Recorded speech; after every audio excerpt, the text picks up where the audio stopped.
Hey guys, welcome back to Rack Time with Chris and Chris Morgan. We actually have a buddy up the holler here, is Josh Walls. He killed a pretty good buck the other day.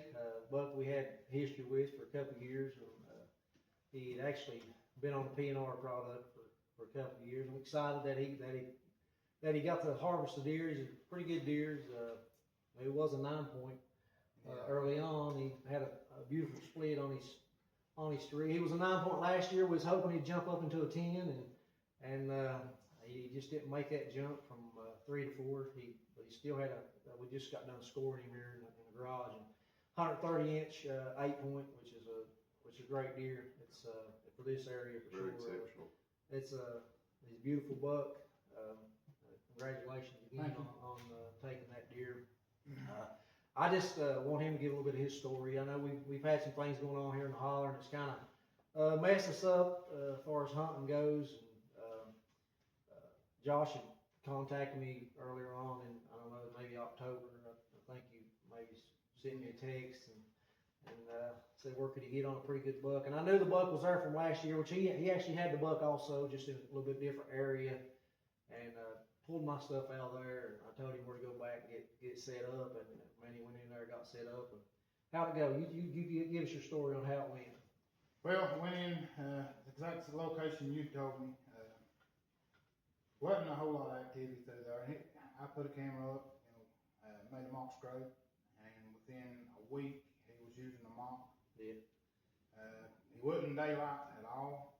I tried everything in the world.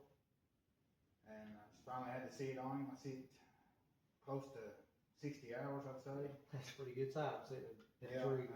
getting frustrated. I seen in the 60 hours, he was the 4th deer that I'd seen. Right. But I drug a drag line down the main point behind me, and as I was about to really just throw the towel in on him. Give up.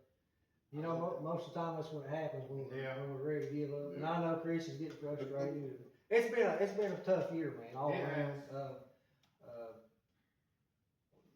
The PNR, I mean, we use it religiously, and they are coming back to the mineral right now. I actually yesterday I pulled in my plot to feed, and there was a buck I call Showtime. He was standing in the back. I said, "What was he doing?" He was in the mineral. Well, he stayed in that mineral. He let me pull in the plot in my truck, go and fill the feeder up, and he never left the mineral. He stayed there the whole time I was there messing around. But they're coming back to that mineral. They'll come back to feed too, man. Is this the first yet? Is today the first? Yeah. This December the 1st.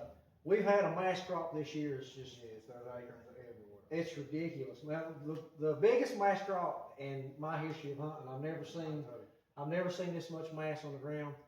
And deer choose acorns, man. Oh yeah. They choose acorns over everything. I don't care what you put out there. They love those acorns. And when they're laying by the handfuls everywhere, you just try to find a food source and set up on it. That's an oak ridge right there where you killed him at. And I figure the traffic there would have been a little more heavier than what it was, but wow, just Not many at all. bucks. Yep. 4 deer total. No goes at all. I Well, have him on camera at night. Yeah. But nothing in the day. Timing's everything. He worked out for him. He got him on the ground. Great deer. Like I say, congratulations on a great deer.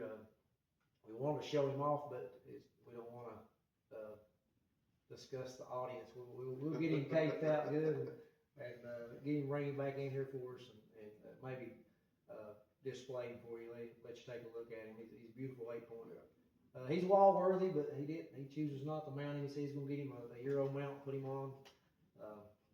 We just want to discuss a few little things here, kind of things going on right now, man. It's the end of rut. Things are slowing down. I actually witnessed some great action the last 2 times. Took my nephew out and got to witness 2 bucks get locked up fighting again. And I mean, there were no doe there. They were just showing their dominance. Yeah. And but the day before that we went over to feed. Like I said, the same day, and we're going up the hill and come around the curve. And there's a buck running down the road, and my brother said, "That's this looks like a 6-point. I said, yeah, I'm gonna video it. So I get my phone out, let's take, pulling up there, I'm gonna try to get a little video of him, and I video him, he goes up onto a little flat, and I pull on up, and my brother said, there's a doe. She was bedded down. And I was like, what's going on? So I just sit there, and here comes a big 9-point out. I mean, I got video of him, they're bumping her all over the place. She'd lay down, and they'd make her get back. There's 3 bucks, tending that one doe. You still got some doe coming in, a little bit late. They say 28 days, roughly, somewhere around there. There's another second rut comes in, so yeah. So I figured mid-December there'll be a bunch of those young yearling does maybe come in, or maybe a few other does that didn't take will come in. I think December I've already seen big bucks hit the ground. Yeah. You guys see the buck killed Oceana yesterday. That's good. He's a Klein, I believe. I mean, he was a giant.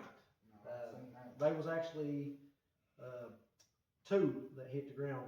Maybe one. I see Duty Cook made a post earlier of a big one on the ground, and man, it was a giant. Yeah, that's Dalton Tower. Yeah, that's a good one. Yeah, that's a great deer. But I mean, that's really big, mature deer hitting the ground.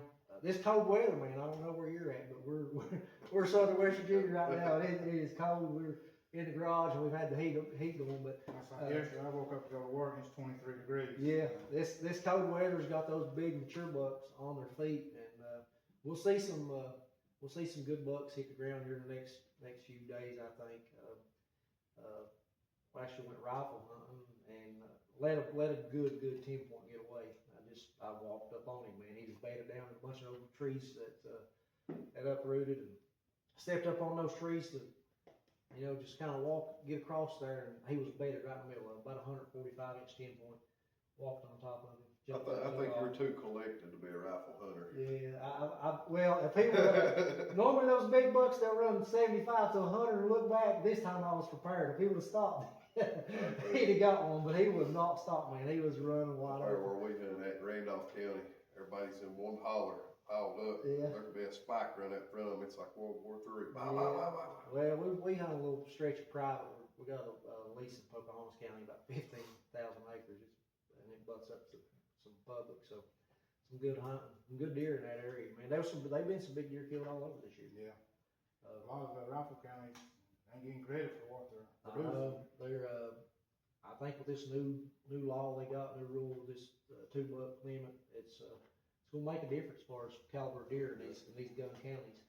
It will. I honestly wish they'd go a little stricter with it. Yeah. Well, it could be like Ohio. We go to one only, one and done. And that's not it. As far as the one, but I'm talking about like 6-point or better. Yeah. Let them live a little bit. Yeah. Well, Monroe County's got that 14-inch. Well, you got a lot of these counties that's doing a spread limit now. Well, it should be like that. Give those deer a chance. Me and Roger, that lease we're on up there, it's got to be 8-point ears wide, I think. But you get a 2-year-old that's 8-point ears wide. He's toasted. And he walks out front of the gun there, and that really ain't giving them a chance to become what they can. So I think those just from the age of yearlings to 3, man, they're just so predictable.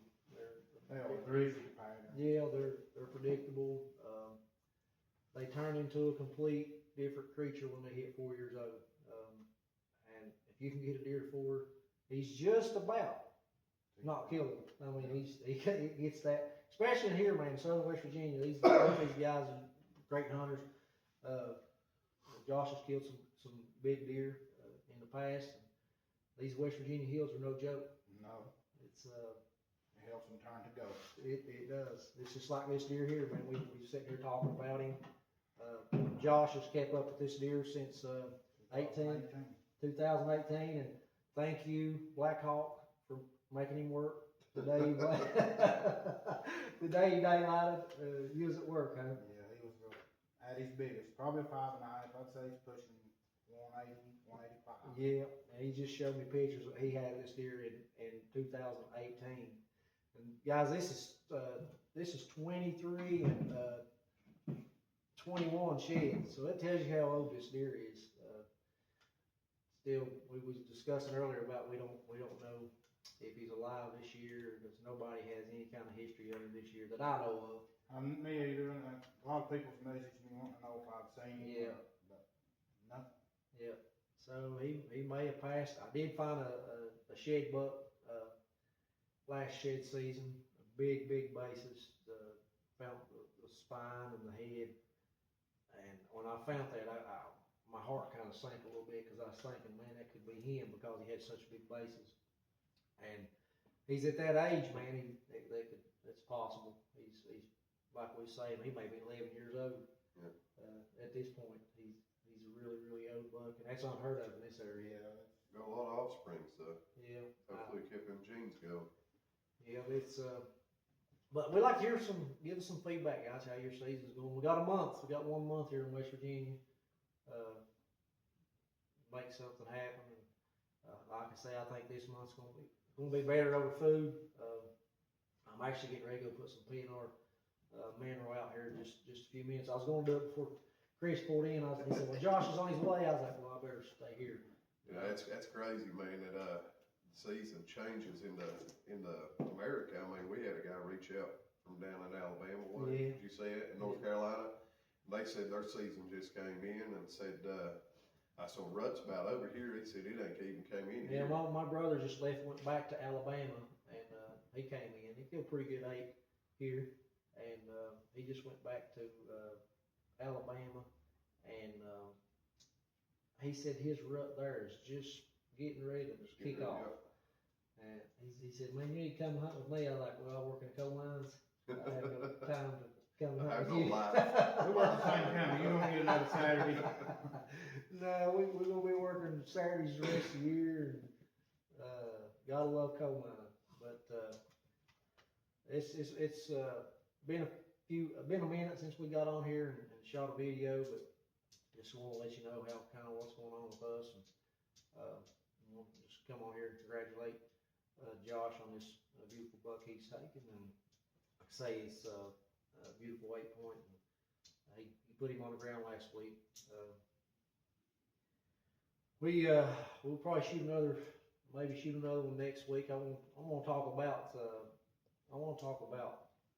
bully deer. I'll get on that subject. Spikes being the dominant I've deer. been sitting and observing these deer the last little bit, and I've had a 3-year-old 8. I mean, he's been mean since he was a spike, and I'm telling you, I watched that deer whip everything in my food plot, and it was mind blowing to me that deer wasn't scored 75 inches, But he was walking 130s and 140s off, and a lot of people, they're like, "Where'd my buck go?" I think when you ask yourself that, you're not getting to observe and sit and watch what these deer are doing. I think a lot of that goes on. I think you'll get a little guy in there, and these deer, man, have personalities. They're just like you and me. They have personalities. Every deer is different. It's just like people. Some people like to fight, and some people are lovers. You know what I mean? They want to get along, and there's more lovers than there are fighters, in my opinion. So you say that buck there, that bully buck was a Budweiser Baptist buck. Yeah. Hey, I'll tell you right now, he was mean, and mean's not the word for how bad he was. I literally watched him walk a beautiful, probably 140-inch 8 point out of my food plot last year, and he was just a baby. I mean, just a baby, 2-year-old, and he walked him off. He's just a mean deer, and I think we got a lot of that goes on in our area. And I mean, what do you do? What do you do when you got a bully? I guess you get your nephew. Yep, get your nephew out. And you try to take care of that problem, which I think the property I hunt has a few of those. Got a lot of older bucks that really don't score anything that are bully deer. But we'll get on that topic next time. You got anything you want to add, bro? I ain't got nothing. Yeah, you, Josh, you got anything? No. It's been an honor to have you come be Appreciate a part of you this. having me. Hopefully this ain't the first time. We'll do it again. We know this ain't the last time we're gonna get a buck on the ground, so we'll get you back in here. Maybe not with a buck on the ground. Maybe just come and talk deer. We love talking deer. I'm always available. All right, man. Hey, until until next time, It's rack time.